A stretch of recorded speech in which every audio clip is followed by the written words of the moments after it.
Participate करते हैं और आपको पीछे करने की पूरी कोशिश करते हैं। आज थोड़ा सा पेपर से संबंधित कुछ बातें बता रहा हूं मैं आपको, फिर मैं थोड़ी देर में सेशन स्टार्ट करता हूं। बहुत इंपॉर्टेंट बात है। बच्चा पूछता है सर सिलेक्शन कैसे लें, ये बड़ा इंपॉर्टेंट है। एक बच्चा पूछ रहा था आज कि सर सिलेक्शन कैसे लें। ठीक है, गुरुकुल में भी आज इसी बात पे डिस्कशन हो रहा था बच्चों से सुबह में कि सर सिलेक्शन ले तो कैसे लें, और बच्चे कितने हुए हैं, ठीक है, दिन हमारे पास कितने बचे हुए हैं जरा देखो। तो मैं अगर मोटा मोटी हिसाब लगाऊं तो फरवरी, मार्च और अप्रैल में पेपर है। यानी अगर मानो हमारे पास 90 दिन है, तो इस 90 दिन में सिलेक्शन कैसे लिया जाए। सबसे महत्वपूर्ण बात कि 90 दिन में सिलेक्शन कैसे लिया जाए।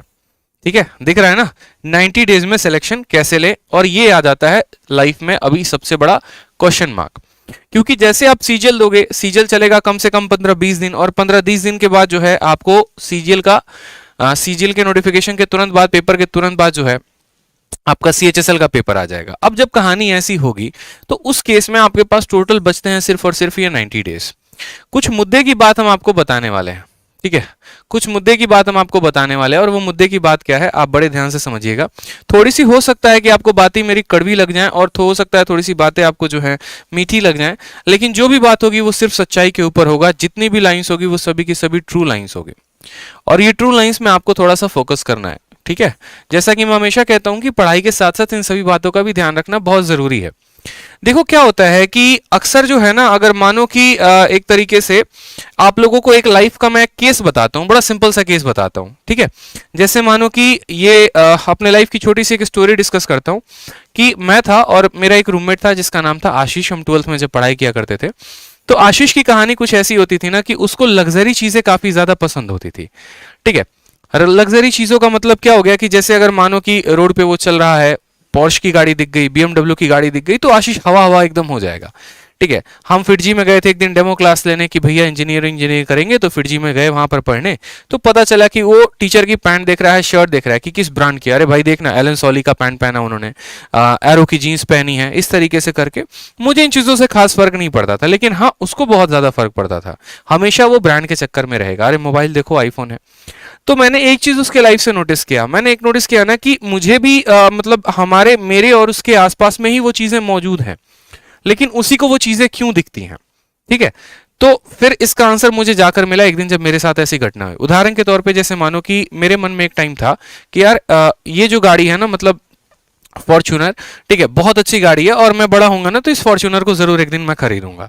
तो अब क्या होता है कि जब मैं रोड पे निकलता हूं ना, तो रोड पे हजारों गाड़ियां चल रही होती हैं। पोर्श भी है, बीएमडब्ल्यू भी है, फॉर्च्यूनर भी है, स्कॉर्पियो भी है, इनोवा भी है, लेकिन मेरी आंखें सिर्फ और सिर्फ नोटिस करती हैं तो फॉर्च्यूनर को करती हैं।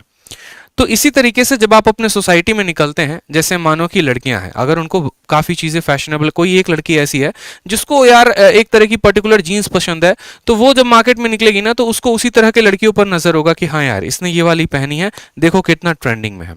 कोई लड़का है, अगर मानो उसको कैप पहनना पसंद है, और मार्केट में निकला, सिर्फ 3 से 4 लोग ही मिले, लेकिन उसकी नजरों में ऐसा लगता है ना यार ये कैप बड़ा ट्रेंडिंग में है। जिसको मोबाइल का शौक है, मेट्रो में जा रहा है, बस में जा रहा है, दूसरे के हाथ में मोबाइल देख लिया तो लगेगा अरे यार ये मोबाइल मतलब सही है यार, यही चीजें चाहिए हमें। मतलब दुनिया में हमारे आसपास हर चीजें मौजूद हैं, लेकिन हमारी आंखें सिर्फ वही देख पाती हैं जो हमारा दिमाग चाहता है। ठीक है, अगर बात करेंगे, आप रोड पे निकलेंगे, आपको आईफोन भी दिखेगा, आपको जीन्स भी दिखेगा, आपको गाड़ी भी दिखेगी, आपको सब कुछ दिखेगा, लेकिन आप फेवर उसको ज्यादा देंगे जिसको आप ज्यादा पसंद करते हैं, और ये एक साइकोलॉजिकल फैक्ट है। तो यही कहानी कुछ हमारे साथ भी है। अब बात करते हैं अगर इस 90 दिनों में ना, तो ये 90 दिनों में अगर आप पूर्ण तरीके से अपने आप को एक योगी बनकर पूरा का पूरा सीजीएल के लिए डिवोट करेंगे, तो शायद आपका सीजीएल हो भी जाए। ठीक है, लेकिन अगर मन में थोड़ा बहुत इधर उधर है कि थोड़ा सा उस एग्जाम की तैयारी कर लिए, थोड़ा सा उस एग्जाम की तैयारी कर लिए, थोड़ा सा इधर की बातें सुन लेते हैं, थोड़ा सा मूवी आया है भैया पुष्पा तो देख लेते हैं, झुकेगा नहीं साला, एकदम डायलॉग मारेंगे पूरा, तो इसे काम नहीं चलने वाला है। सीधी सी बात बोले, इसलिए मैंने कहा मेरी बात मीठी भी लग सकती है, मेरी बात कड़वी भी लग सकती है। तो जो इंपॉर्टेंट है वो क्या है, ये 90 डेज की स्ट्रैटेजी क्या है। बेकार है कहीं पर स्ट्रैटेजी सर्च करना, बेकार है सारी बातें। सिंपल 3 सफलता के मूल मंत्र होंगे, वो होगा पहला क्या, मैं अगर बताऊं तो सबसे पहले आप अपने सिलेबस को पूरा करो, ये बात आप अपने मन में डाल लो। ठीक है, एग्जाम्पल के तौर पे अभी कुछ देर पहले एक स्टूडेंट का कॉल आया था, उन्होंने कहा कि सर मॉक मैं दे रही हूँ, डेली के डेली मॉक दे रही हूँ, और स्कोर मेरा 105 110 आ रहा है।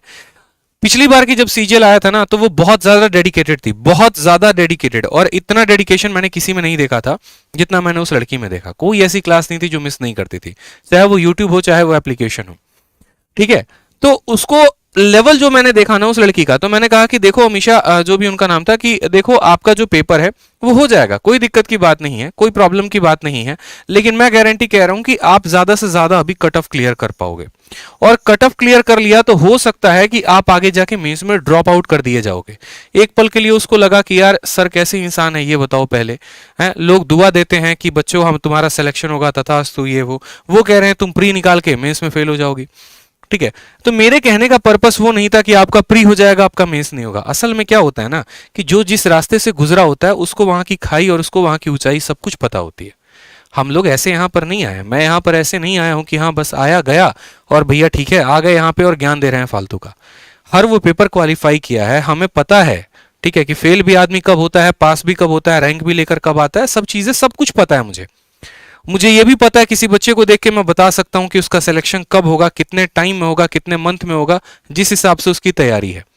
बात करते करते सब कुछ पता लग जाता है। मैंने कहा कि देख लेना आपका इस बार का तो प्री मुश्किल है, लेकिन अगली बार अगर यही कंसिस्टेंसी लगी रही ना, तो अगली बार के प्री तक आते आते आप अपने घर में एक बढ़िया सा गवर्नमेंट जॉब घर वालों को दे दोगे, ये मेरा पर्सनल गारंटी है आपको। ठीक है, रीजन क्या होता है दोस्त, कि आप लोग हमेशा एक बात को जिया करो, अपने जिंदगी में डाल लिया करो कि आप बन रहे हो, सिंपल सा बात है, इंस्पेक्टर। आप यहां पर चपरासी नहीं बन रहे, आप सीजीएल से इंस्पेक्टर बन रहे हो, और अगर आप इंस्पेक्टर बन रहे हो ना, तो आपको मेहनत भी उस तरीके का करना पड़ेगा इन 90 दिनों में।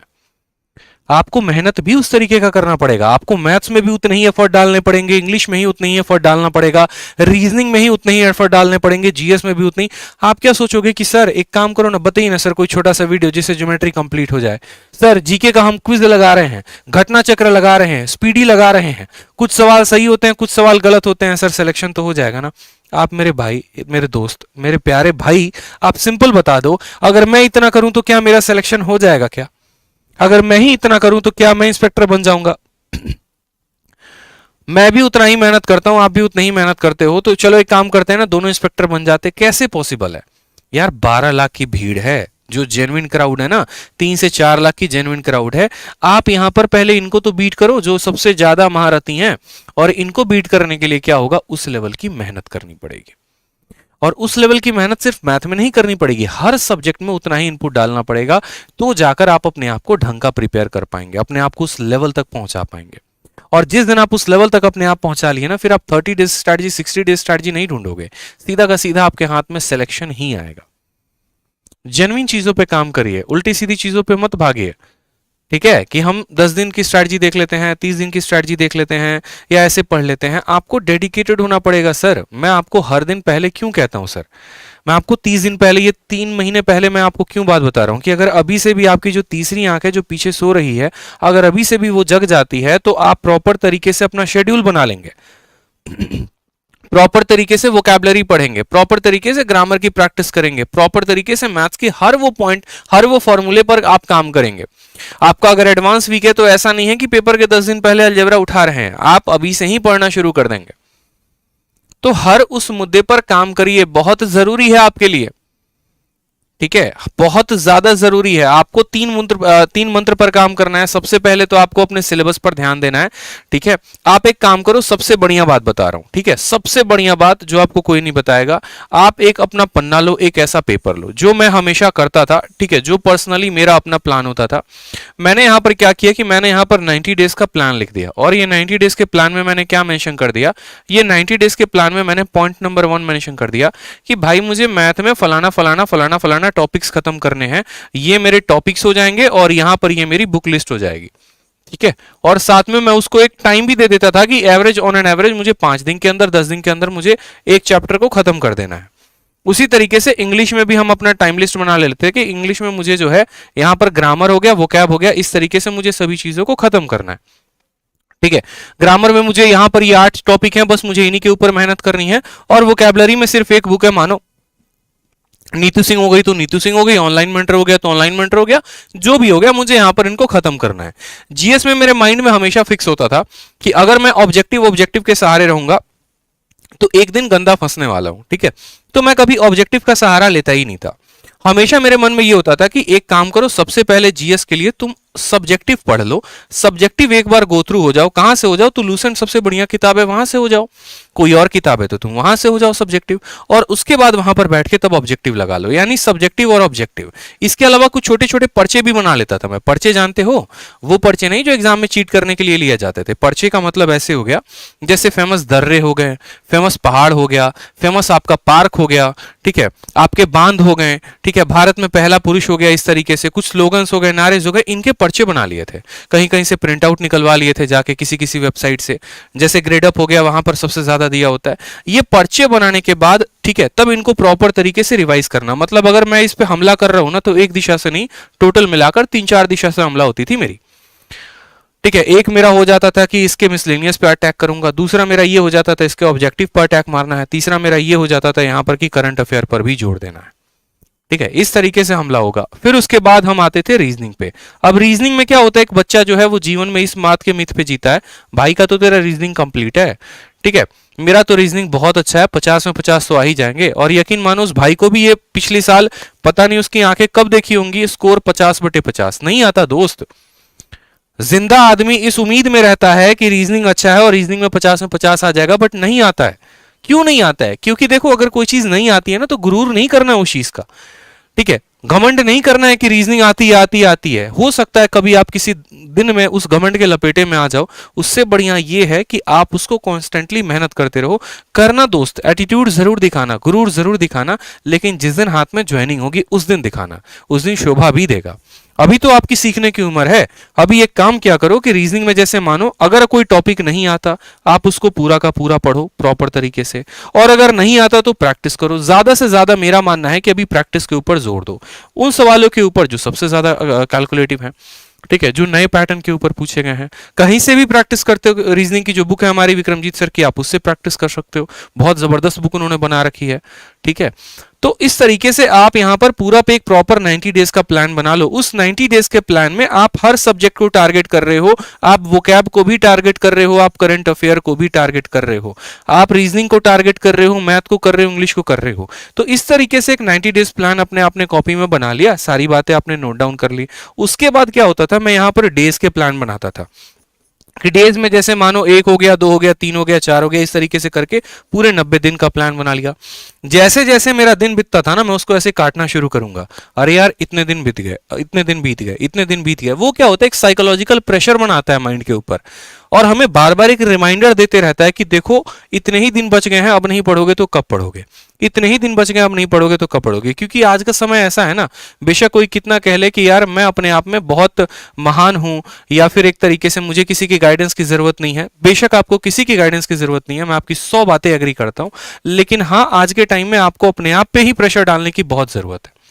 और वो जरूरत करता है आपका ये टाइमर, वो जरूरत करता है आपका ये शेड्यूल। जब आपके सामने लिखा हुआ होगा ना पन्ने के ऊपर, इतनी चीजें पढ़नी है, तो दिमाग को लोड पड़ेगा भाई, आंखों से दिखेगा, अरे तेरे को तो इतना कवर करना है पेपर के पहले, और तू 4 टॉपिक किए बैठा है, तेरे पास तो सिर्फ 90 दिन है, 20 दिन निकल गए, बचे 70 दिन, अब नहीं करेगा तो कब करेगा।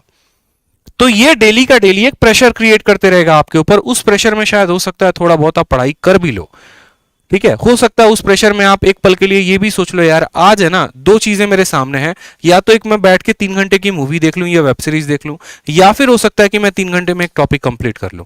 अगर टॉपिक कंप्लीट हो गया तो यहां से उसको कट मार देंगे, और मूवी कंप्लीट हो गया तो यहां पर उसको कट मारने का कोई भी जगह नहीं है। इस तरीके से आप अपने आप को ढालो। ये 90 दिन बहुत जरूरी है, समझ में आ रहा है। और ये 90 दिन में जिसने काम नहीं किया ना, तो इसीलिए मैंने कहा 3 पॉइंट है। पहला पॉइंट हो गया सिलेबस, दूसरा पॉइंट हो गया एक प्रॉपर स्ट्रैटेजी, ठीक है, और तीसरा हो गया प्रॉपर, एक बात को जान लो दोस्त, रिवीजन। रिवीजन का मतलब क्या हो गया कि जो आप सिलेबस को पढ़ रहे हो उसका रिवीजन करो, और साथ में मॉक टेस्ट लगाओ, ठीक है। अभी तो आपकी उम्र मॉक टेस्ट लगाने की भी नहीं हुई है। और बच्चे क्या सोचते हैं, बच्चे सोचते हैं सिलेक्शन हो जाएगा, प्री में तो हम ही फोड़ेंगे और कोई नहीं फोड़ेगा। अरे यार, बाहर ऐसे ऐसे लोग बैठे हैं ना जो 400-400, 500-500 प्री का मॉक लगा के बैठे हैं, और उनका अभी स्टार्टिंग स्कोर ही है ना मॉक में 150-160 होता है। आपका स्टार्टिंग स्कोर अभी 100-110 होगा, आप अभी कट ऑफ के लिए जद्दोजहद कर रहे होगे, वो कट ऑफ क्लियर करके बैठे हैं, उनको मेंस के लिए क्वालिफाई करना है, वो 190 के लिए बीट कर रहे हैं। तो दो लोग हैं हमारे पास, एक वो जो 130-140 लाने के लिए मर रहा है, कट ऑफ क्लियर करने के लिए मर रहा है, दूसरा वो जिसके 130-140 तो अभी से ही बन रहे हैं, बस वो ये सोच रहा है कि किसी भी तरीके से 180 प्लस लेके आ जाऊं, मेंस में भी 180-190 लेके आ जाऊं और एक इंस्पेक्टर पोस्ट मिल जाए। यहीं पर दो लोग हैं, दोनों की सोच अलग अलग है, तो आप खुद यहां से तय कर लीजिए कि सिलेक्शन किसका होगा। ठीक है, सिलेक्शन किसका होगा। ये जो 110 नंबर आ रहे हैं, ऐसा नहीं है कि इनका सिलेक्शन नहीं होगा, इनका होगा, लेकिन तब जब वो 180 वाले के बराबर या उससे दोगुनी तीनगुनी मेहनत करेंगे तब हो सकता है। किस्मत साथ दे सकती है और नहीं भी दे सकती है, लेकिन जो मेहनत होती है ना, वो हमेशा साथ देती है। जिंदगी में मैंने मेहनत किया है, ठीक है। जब खेत में मेरे पापा काम करते थे ना, तब मैं उनके साथ खेत में काम करता था। हाथों में ऐसे फोड़े हो जाएंगे ना, लेकिन तब भी मैंने मेहनत करना नहीं छोड़ा। मैं हमेशा बताता हूं, आज ये वक्त है और आज से 1 साल पहले जस्ट मेरा वक्त था। आज से 1 साल पहले मैं कहीं नहीं था, बस अपने खेतों में था। काम कर रहा होता था पिछले साल के अक्टूबर नवंबर के महीनों में, ऐसे कुल्हाड़ी लेके मिट्टी निकाल रहा हूं मैं अपने पापा के साथ।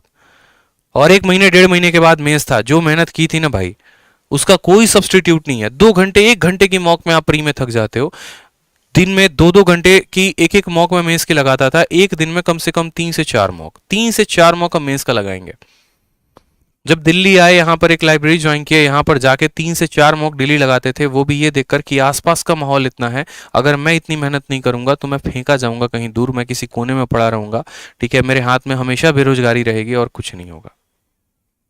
2-2 घंटे की 3-3 मॉक, 4-4 मॉक, बस नीचे एक चाय की दुकान होती थी, एक मॉक दिया, इतना प्रेशर बन गया, जाके चाय पिया, फिर वापस आके फिर बैठ के मॉक।